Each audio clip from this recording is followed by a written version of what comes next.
This is cheerleading, old school style.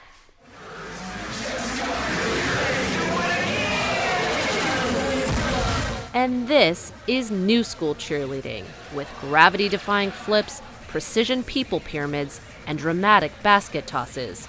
Think gymnastics meets Cirque du Soleil.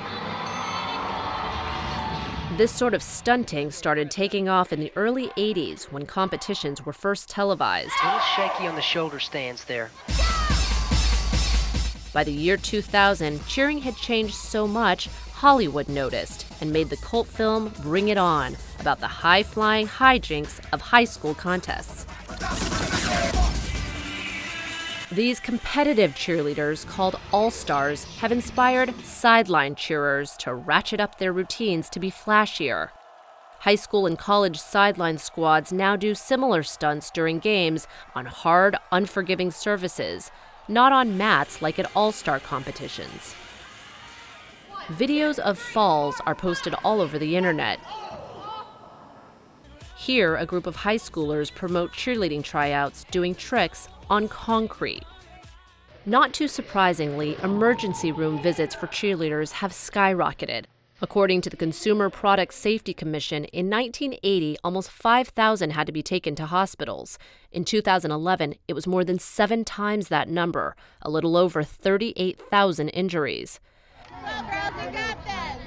But that's not the scariest statistic. This one is.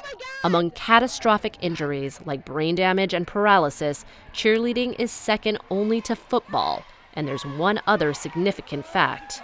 Incredibly, cheerleading accounts for 66% of all catastrophic injuries among high school female athletes. Yet, don't forget, by and large, it's not considered a sport. You heard right.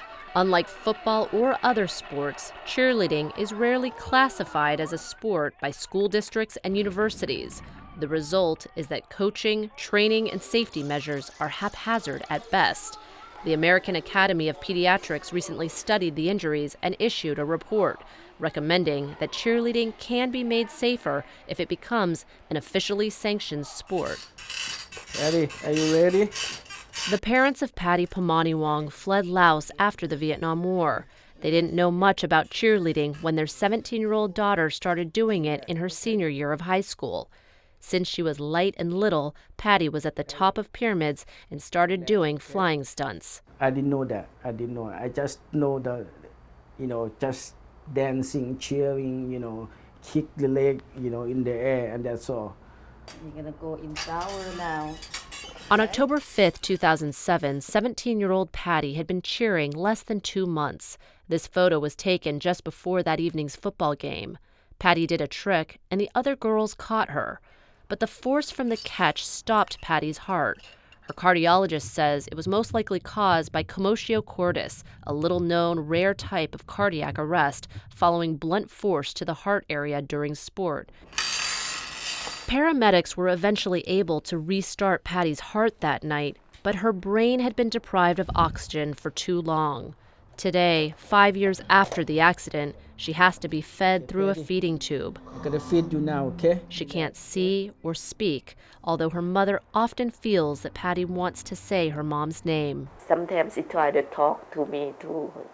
When I talk to her in the morning, I always reminding her to say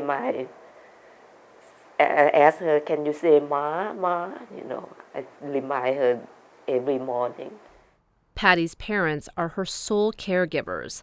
They take turns sleeping in short shifts. So you don't catch cold. Patty is never, ever left alone.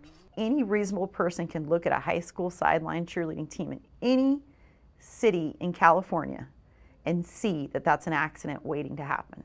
It's abuse to allow kids to continue to do something that we all know could lead to catastrophic injury. Kimberly Archie is a former cheerleader, the mother of a daughter who started cheering as a child and a son who played football as a kid.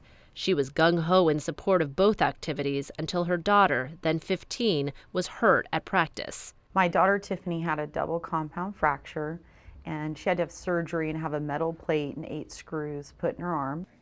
Today, 24-year-old Tiffany still has the metal plate in her arm.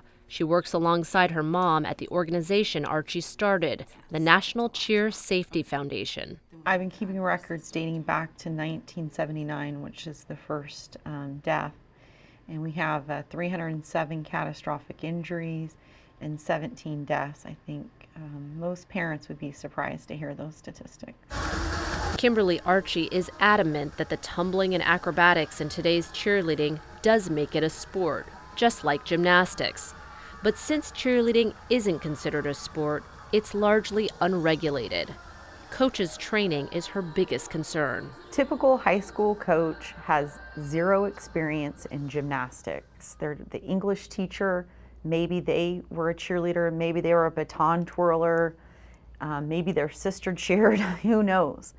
But as far as the training for high school cheer coaches, it's almost non-existent.